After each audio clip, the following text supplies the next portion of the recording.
তো আসসালামু আলাইকুম গাইজ, আশা করি তোমরা ভালো আছো। তো আজকে তোমাদের জন্য নতুন আরেকটা ভিডিও নিয়ে আসলাম।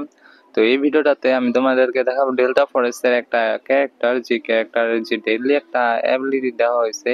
এই ক্যারেক্টারটার অ্যাবিলিটি ইউজ করে তুমি 6-7টা প্লেয়ারকে একাই হ্যান্ডেল করতে পারবে। এমনকি এই ক্যারেক্টারটার শুধুমাত্র অ্যাবিলিটি ইউজ করে তুমি 40-50টা কিল একাই করে নিতে পারবা।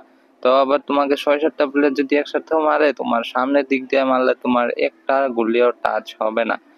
তো তোমাদেরকে আমি ক্যারেক্টারের যে অ্যাবিলিটিটা, ক্যারেক্টার মোট 3টা অ্যাবিলিটি, তিনোটাই আমি তোমাদেরকে খুলে বলবো যে কোন কোনটার কি কি কাজ। তো চলো শুরু করে ফেলি। তো তোমরা যাতে সহজে ক্যারেক্টারটাকে চিনতে পারো, সেজন্য আমি তোমাদেরকে এই যে ক্যারেক্টারের ছবিটা, সেটা আমি তোমাদেরকে হোম স্ক্রিনে দিয়ে দিচ্ছি। তো তোমরা এখান থেকে দেখে নাও, এটা হলো সেই ক্যারেক্টারটা।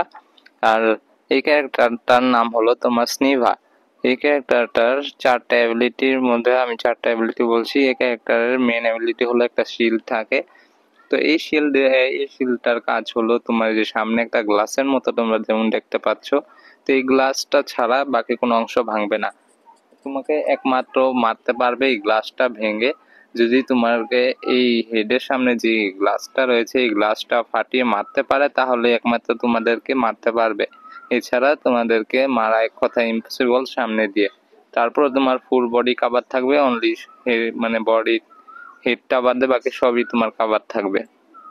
তো এই ক্যারেক্টারটা তুমি যদি ইউজ করো, এটার সেকেন্ড অ্যাবিলিটি হলো সেমই, জাস্ট তুমি যখন যদি গান দিয়ে মারতে চাও কোনো এনিমিকে, তোমার শিলটা তখন পিছিয়ে চলে যাবে। তো পিছনে চলে যাওয়ার পর তোমার শিলটা পিছন দিক দিয়েও কাভার করবে, তোমার পিছন দিক দিয়ে একমাত্র পা ছাড়া আর কোথাও মারতে পারবে না। তো অনেক এনিমি যদি একসাথে ফায়ার করে, তো এই শিলটা ভেঙে যায় সামনের দিক দিয়ে, যেমন তোমরা স্ক্রিনে দেখতে পাচ্ছ আমার শিল্ডের সামনের অংশ কিন্তু ভেঙে গেছে, যে গ্লাসটা থাকে। তো এটা ভেঙে ফেললে তাও তোমার হার্ডলি মারতে হবে, মানে তোমার হেডে ছাড়া মারলে তুমি মরবা না এক কথায়। তোমরা হয়তো বুঝতে পারছো। তো এখন তোমাদের সাথে আমি এই ক্যারেক্টারটার সেকেন্ড অ্যাবিলিটি নিয়ে ডিসকাস করব। তো এই ক্যারেক্টারটার সেকেন্ড অ্যাবিলিটিটাও তোমার খুবই মারাত্মক একটা অ্যাবিলিটি দিয়েছে। তো ধরো তোমার একটা এনিমিটা তোমার থেকে একটু দূরে, কিন্তু তোমার হাতে এখন শিল্ড রয়েছে। তো তুমি যদি শিল্ডটা মানে দূরে থাকলে তো এনিমি থেকে তুমি আবার ওইখানে যাও, তারপর মারো, তুমি এটাকে দূরে থেকেই মারতে পারবা। কিভাবে জানো? তুমি এটা সেকেন্ড এবিলিটিটা হলো তুমি আর একটা হুক টাইপের থাকে, তো ওইটা যদি তুমি এনিমির দিকে টার্গেট করে মারো, তো এনিমিটার পায়ে বা যেখানে লাগে এনিমি অটোমেটিক তোমার দিকে টেনে নিয়ে আসবে ওই হুকটা এনিমিটাকে। তারপর তুমি কাছে আসলে এইটা দিয়ে 2টা হিট করলেই মরে যাবে। এমনকি তুমি যদি হুকটার সাহায্যে এনিমি গুলোকে মারতে চাও, তবে তোমার কিছুটা রুটিন ফলো করতে হবে। যেমন এনিমিকে তুমি যদি বডিতে কানেক্ট না করে মারো, তাহলে কিন্তু এনিমি তোমার কাছে আসবে না। তুমি যদি এনিমিকে তোমার কাছে টেনে নিয়ে আসতে চাও, তাহলে অবশ্যই তোমার এনিমির বডিকে টার্গেট করে মারতে হবে, তা না হলে এটা কাজ করবে না। এবং এটা অন্য কোথাও কাজ করে না, যেমন অন্য কোথাও তুমি এটা মারলে তারপর তুমি উপরে ঝুলে ঝুলে উঠে গেলে, না সেটা হবে না।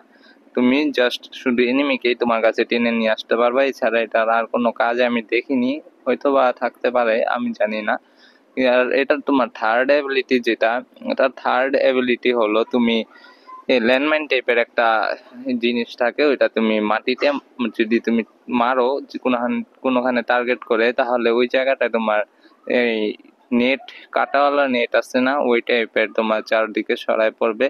তো এটা তোমার এনিমির মুভমেন্ট স্পিড স্লো করে আর মনে হয় ড্যামেজ দেয়, এটা এত ক্লিয়ার ভাবে আমি জানি না। এখন তোমাদেরকে আমি মোটমাট সব মিলে 4টা এবিলিটি বলে ফেলেছি, কিন্তু এখন তোমরা হয়তো বা চিন্তা করতে পারো যে এই ক্যারেক্টারটা তো অন্যান্য ক্যারেক্টারের মতোই যে এতটাও হাইপলি কিছু দেখো নাই, যে এটার জন্য এই ক্যারেক্টারটা ইন্টারেস্টিং, কেউ মারতে পারবে না। আসলে এটার সবচেয়ে ইন্টারেস্টিং বিষয়টা হলো তোমার যে শিল্ডটা থাকে, এই শিল্ডটা এনিমি ভাঙতে পারবে না পুরো বডি, শুধু মাথার অংশটা ছাড়া। এবং এই শিল্ডটা দিয়ে যদি তুমি 2টা হিট করো, 2টা হিট করার পরই এনিমি ডেড 2টা বাড়ি মারলে এই শিল্ডটা দিয়ে তার সাথে সাথে এনিমি মরে যাবে। এবং এই শিলটা অনেকে এই সমস্যায় ফেস করতে পারে। এই সমস্যাটা হলো তোমার শিলটা অন করলে অফ হতে চায় না। শিলটা যদি তোমরা হাতে, মানে তুমি যদি গান দিয়ে মারতে চাও শিলটা সরিয়ে, বা শিলটাকে আবার রিপেয়ার করার টাইম দিতে চাও, সেজন্য তোমরা আরেকটা কাজ করতে পারো, শিলটা সরানোর জন্য হাতের থেকে তোমরা যেই শিল্ডের বাটনটা আছে না, ওইটাতে কিছুক্ষণ প্রেস করে ধরে রাখবা, তাহলে অটোমেটিক শিলটা সরে যাবে এবং গান হাতে এসে পড়বে। এছাড়া তুমি কোনোভাবে শিলটা তোমার হাতের থেকে সরাতে পারবে না। করে তোমরা ক্লিয়ার হয়েছো এই বিষয়টা নিয়ে। তো আজকের জন্য বাই বাই, দেখা হবে পরে নতুন আরেকটা ভিডিওতে। Thanks for watching.